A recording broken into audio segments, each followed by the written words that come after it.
Hi everybody, Captain Bill Saiff III. Barely rigged here. You can see we've got a couple of heavy weight rods up on this side of the boat. We got a couple of weight rods up here. You can see the speed we're pulling. A lot of current here. Dipsy divers in. I have got Ryan Gallo locked in battle right here at the back. You can see he's on the 9-foot Dipsy rod. We're running the Okuma Convector 30D on here with the wire. This was on a 2.5 setting at 170 feet. The incomparable Mike Howard at the wheel. How deep are we, brother? We're at 130 feet right now. 139 feet, and we got bait on the bottom right there. You've been seeing some stuff come through in the 50 to 70 foot range, right, Mike? Absolutely, yes. Yep, and that's what happened. That we plunked one diver at 150, another at 170, and we took a punishing strike on this diver.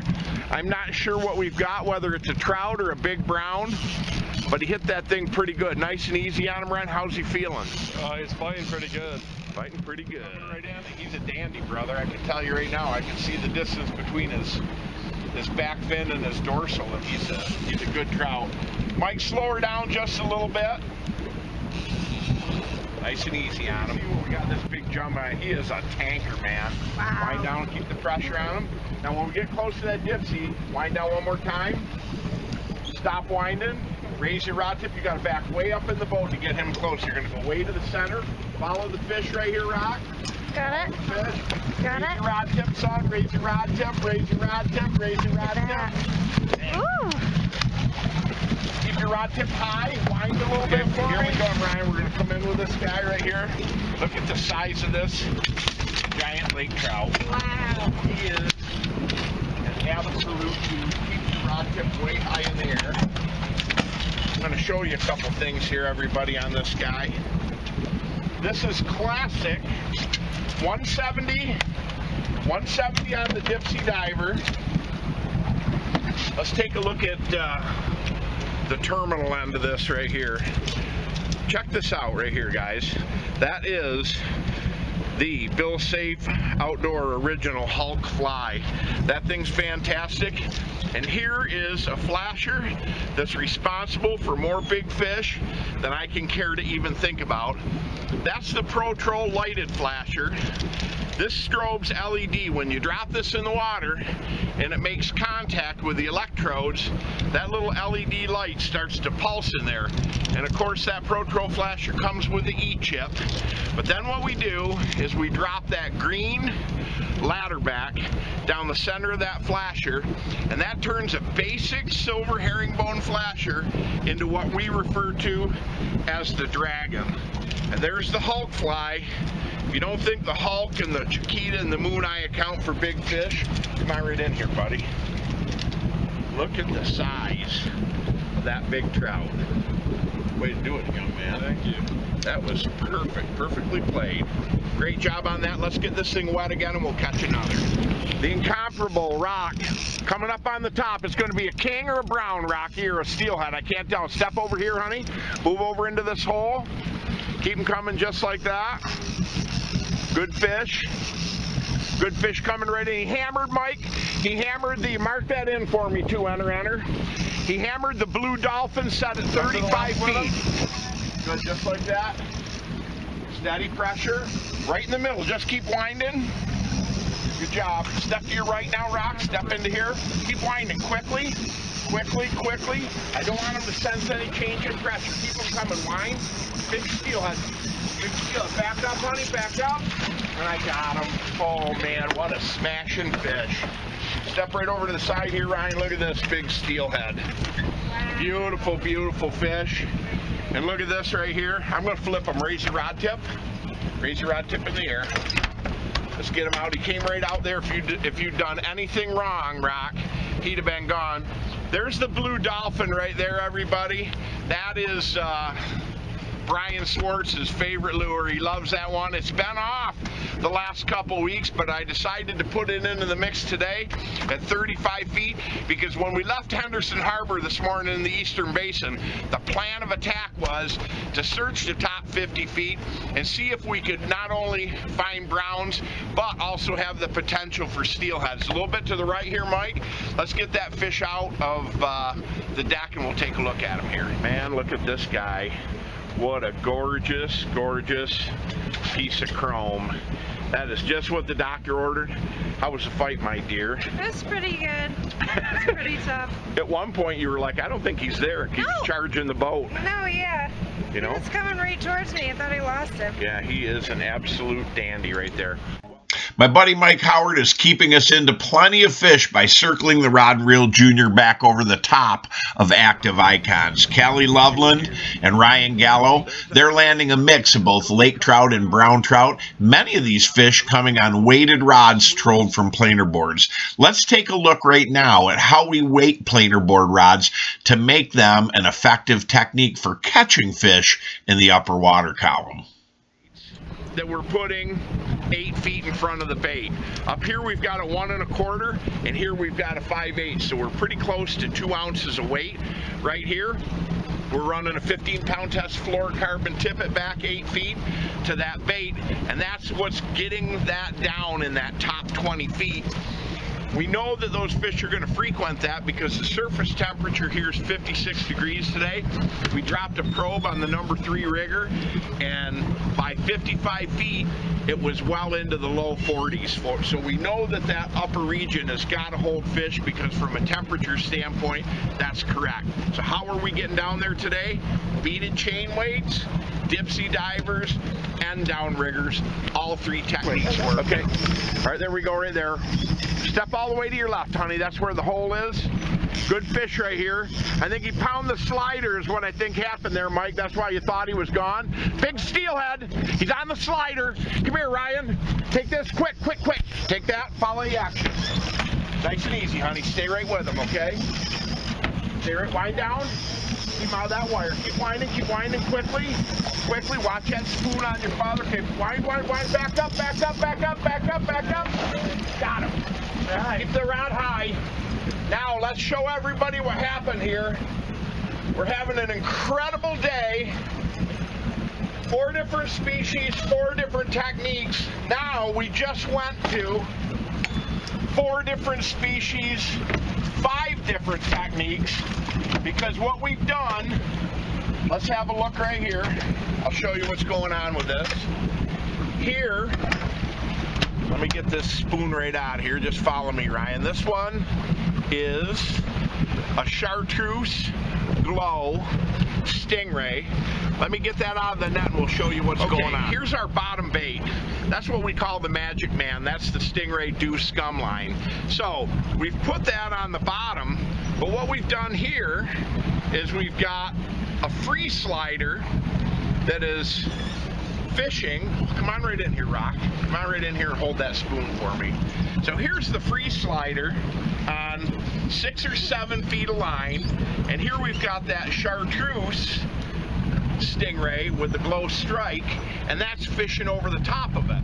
Well, when you say fishing over the top of it, what do you mean? So let me show you exactly what we're talking about. We're going to take this spoon and we're going to run it, and I'm going to show you exactly how to set this free slider. This was 45 feet behind the boat and down at 60 feet. So I'm watching my line counter here, and I'm going to drop this bait out until it gets to 45 feet behind the ball. It's right there. So come on right in here over my shoulder, Ryan. We're going to set this down rigger. We're going to put it in position.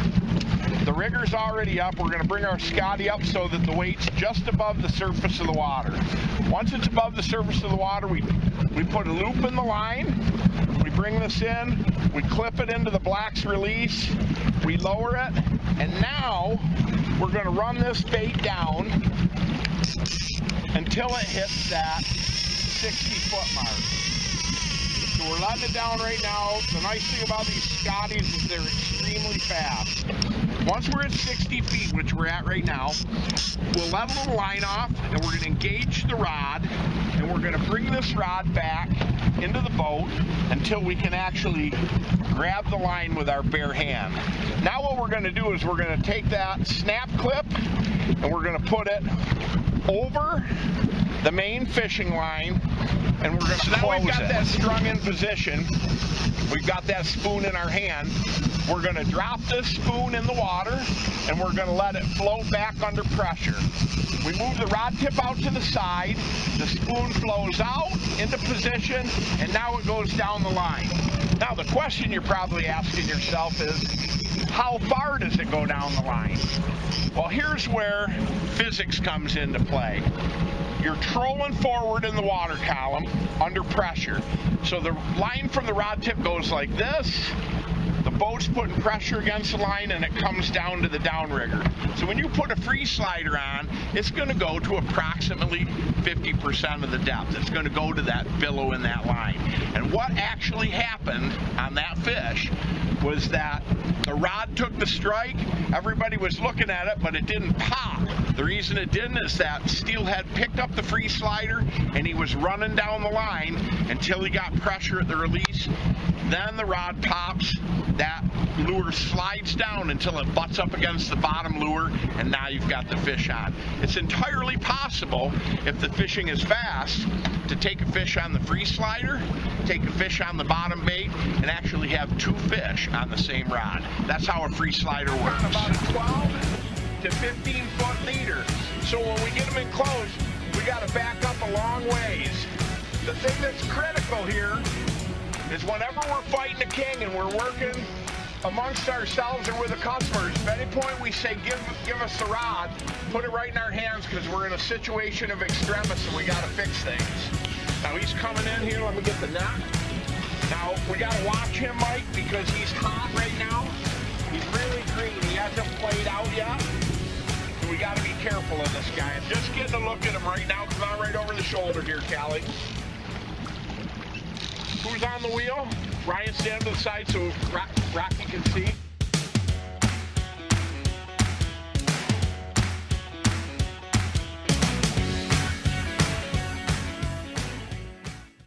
might be a big giant rainbow or an Atlantic, I can't tell. Good, good. Okay, yep, good. Way to back off on that. Wind down on him. Wind down and steer him that way. Easy, good. Big giant fish right here, everybody. Big giant fish on the dipsy. We turned around, he practically hit on our numbers, dude. He was a great line now.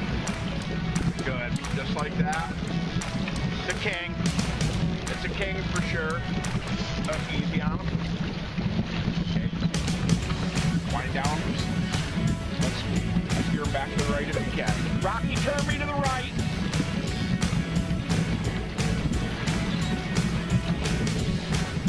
Wind down back. Yeah, we're gonna kill him. We're gonna kill him right here. Stop winding, raise your rod tip.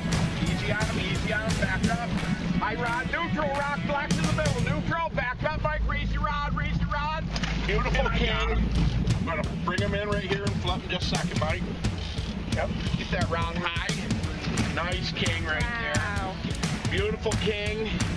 Look at that, right on the pickle seed. That's why we didn't take that pickle seed off, because that is just a dynamic bait in the stingray size for kings. Look here, everybody, here's the deal. Lake trout, steelhead, brown trout, kings, buddy. Man, there is the pickle. See that thing? It's such a dynamic spoon. You can see all the king teeth marks in the back end of that deal.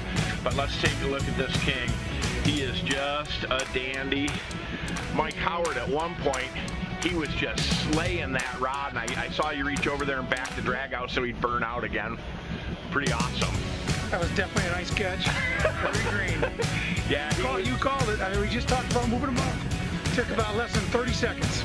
We were 150 on the port and 170 on the starboard diver, and I said, Mike, you take that 170, bring it up to 120, and I'll bring the port up to 110. I just settled at 110. I turned on my heel to go to the thing, and I heard that rod go, and I looked around, and he was on his horse, man. He was up under the planer bore rods, and he was just going. You did a masterful job of keeping him out of that gear and bringing him in on that long lead. Very well done. One of the things that we like about fishing the hot zone is that all the different fish species are located in the same geographic area, just stratified at different levels of the water column. That's why today we got to use downriggers, dipsy diver techniques, weighted planer board rods, and free sliders to target these different fish. I hope you picked up some valuable tips today and that you enjoyed this video and that you'll join us here again next time. Thanks for watching.